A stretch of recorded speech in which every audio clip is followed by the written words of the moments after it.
Skibidi bum bum bum yes. It's swimming! Wait, what's this? Oh my god, it's a monitor! Gasoline skimming the toilets was $10,000! This girl's nuts. She's 9. iPhone 15. A lot of money. I have like a lot of cleansers, toners, moisturizers, like a million face masks. Having to teach and work with you guys as children has been the most traumatic experience of my life. You ask them, can you stand in your designated spot? They're telling you no and shut up. Your kids cannot read, they cannot write, they are ill-mannered. Hey guys, it's Misha and welcome back to my channel. So today I want to talk about Gen Alpha. A lot of people are calling them iPad kids because as soon as they're born, they are given an iPad or a phone, and it's causing a lot of problems. A lot of people are concerned, and rightfully so. So these are individuals born around 2010, and one of the obvious concerns here is phone addiction. We already see how social media addiction is impacting Gen Z.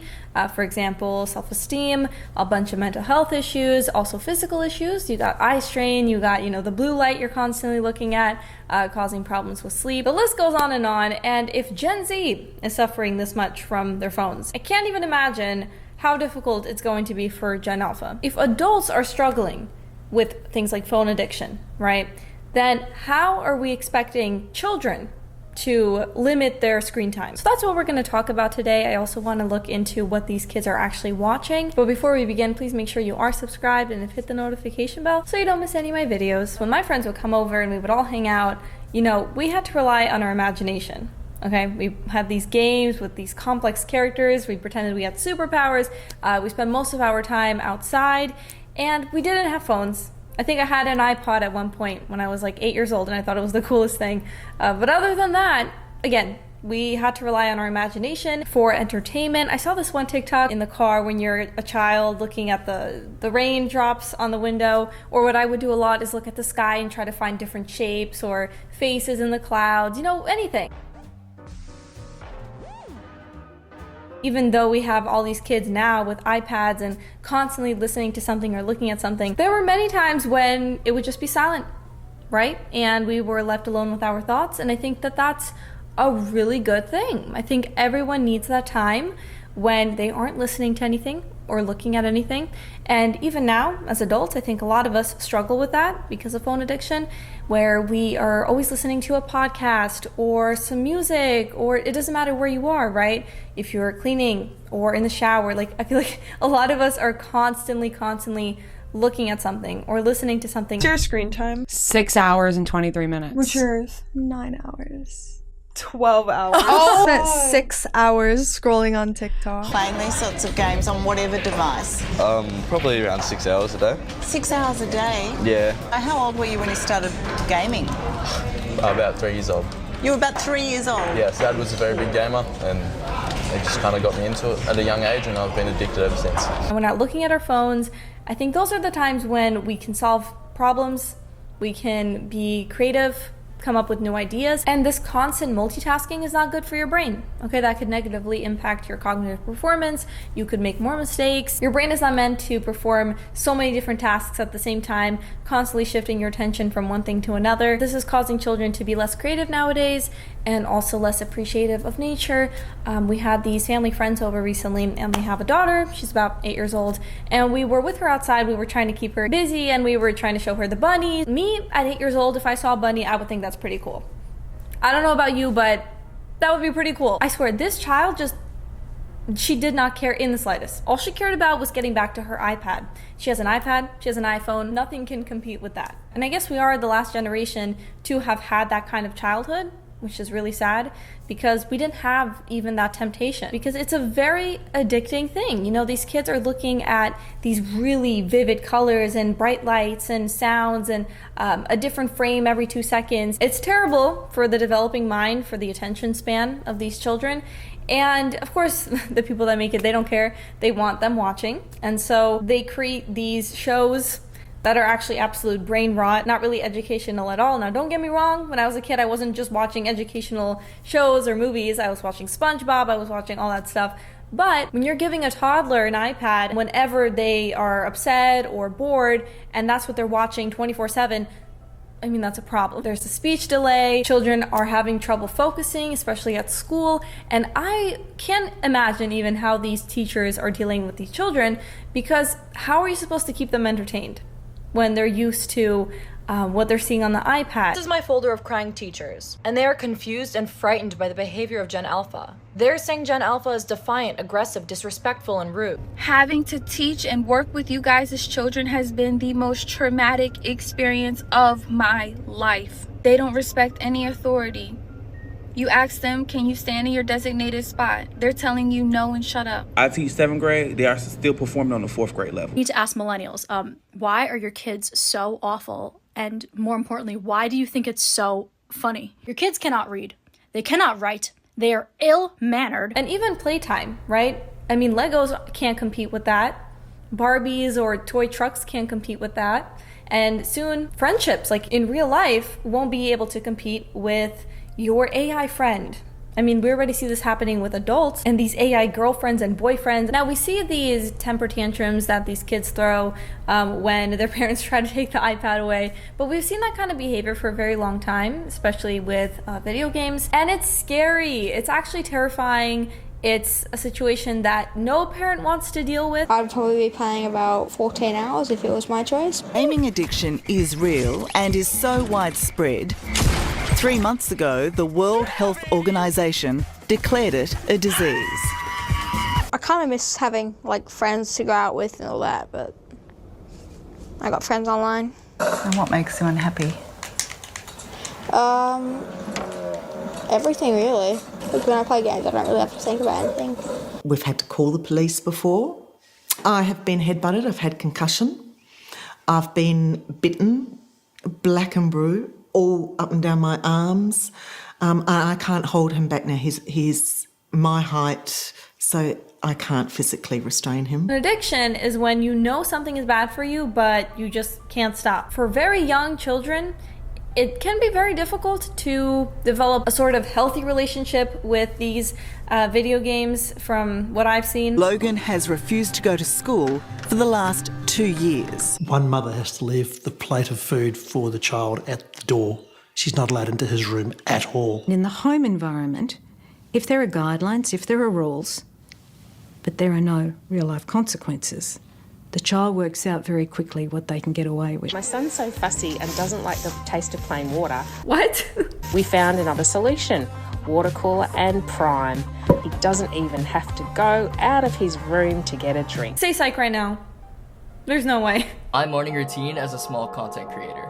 I always make my bed when I get up and make myself some G Fuel to get me energized. Okay, I don't know what G Fuel is, but based on that color, I don't think you should be drinking artificial crap every day, especially in the morning. And I hope he, stays healthy and happy into old age, but I think long term, that's probably not a good idea. I don't like the taste of water simply because there isn't much to like. I just prefer adding G Fuel since I can't function without caffeine. I think this is understandable if this was like a 4-year-old who needs their drinks to be like blue raspberry flavored, but if you're an adult and you don't like the taste of water, water doesn't have a taste. It's just something you need to drink to survive and be healthy. Thought we could watch a few episodes of the Skibidi Toilet.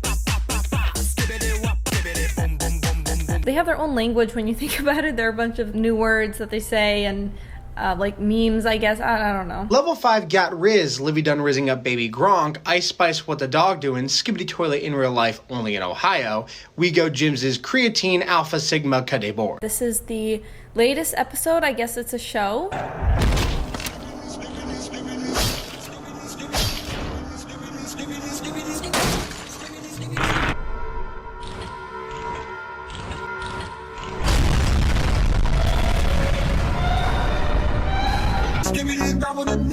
This kind of reminds me of Annoying Orange. What was I? I was like 9 when that came out. But at least Annoying Orange talked. The apple. What? Knife. Huh? Ooh. Hey, pear. Oh, God. Bro single-handedly destroyed a whole generation. Imagine the millions of kids that will find this nostalgic in 2060. Latest to leave Skibidi Toilet wins $10,000. 4.7 million views. Skibidi Toilets was $10,000! Now let's meet the contestant! My name is Vu and I'm gonna win because chosen one! My name is Kat and I'm gonna win because I love Skibidi Toilet! Whoa. Okay, we're up here. Let's bring it down here. A lot is going on. It's swimming! Wait, what's this? Oh my god, it's a monitor! Dude, I can use this to play video games! Let's go! Come on! Maybe I could grab a ball because I love balls! Ah! And these are the kinds of videos I'm talking about that are made for kids that are just super, super quick. Only have 60 seconds! I gotta get something good! There's only 60 seconds! I need to hurry up! Oh.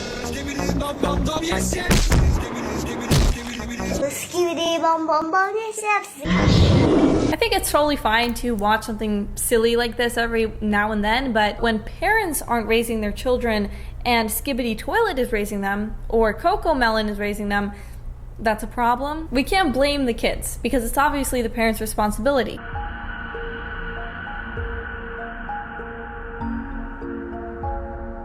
Either don't give them the phone or the iPad, or closely watch what they're looking at and for how long. Another problem we're seeing because of the kids on social media and young teens, you know, they want to grow up very quickly. They want to look like Instagram models who are wearing a lot of makeup maybe, or have had some surgeries, or are using filters, and they dress inappropriately and wear makeup at a super young age. It's very convenient. Like when you try to talk to someone who's older than you, and you give your opinion on something, they might say something like, oh yeah, but you're young, what do you know, right? Like you haven't lived as long, so you don't have that experience.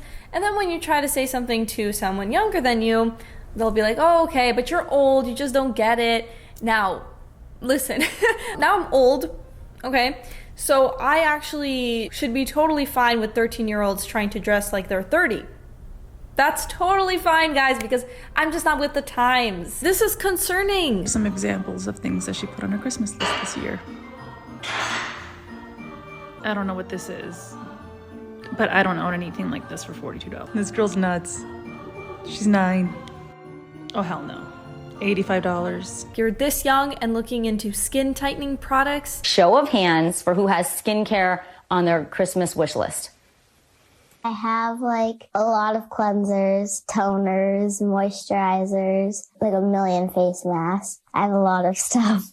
Elephant, Bubble, Burt's Bees, Mario Badescu. What do your parents think when you said, I want skincare for Christmas? They kind of like paused for a second. They're like, do you need it? Experts stress how powerful marketing can be for this always online generation. Skinfluencers like V Lai amassing huge followings on TikTok, Instagram, and YouTube, promoting brands and pushing sales to new heights. The most important thing to remember is to wear sunscreen. Annual mass skincare sales grew from $7.8 billion in 2019 to $9.2 billion in 2022. Annual skincare spending among teens grew 19% over last year to an average of $122. When I was 9, I wanted Barbies. I wanted those magic orb balls that they would always show in those commercials, or those Bop-Its. But skincare? Also, what is this like Christmas list? Now, this might just be me, but I never got to have a Christmas list. Reading my 10-year-old daughter's Christmas list. iPhone 15, UGG slides, a lot of money. And she said she's gonna add more later. Part of the fun about Christmas is not knowing what you're gonna get. Like, it's a surprise. Now, maybe you can hint at it, but this is like giving a grocery list to your mom. I want Uggs, I want makeup, I want skincare. I'm sorry, what? You get what you get, and you don't get upset. You should be thankful. You should be grateful. This just kind of sounds spoiled, honestly. So no matter how old you are, I would say you should be mindful of your screen time. Like I said, try to have moments where nothing is playing in the background. You're not watching TV while eating. Try to focus on one thing at a time. And if you're a parent, you know, look into what your kids are watching, because that sort of content can influence their values, their behaviors. So it is very important to keep an eye on that. And that's all for today's video, guys. Please let me know what you think about Gen Alpha. If you have any predictions about how these kids are going to turn out, make sure you comment that below. Also like the video, subscribe, and hit the notification bell. And I will see you all in the next one. Bye.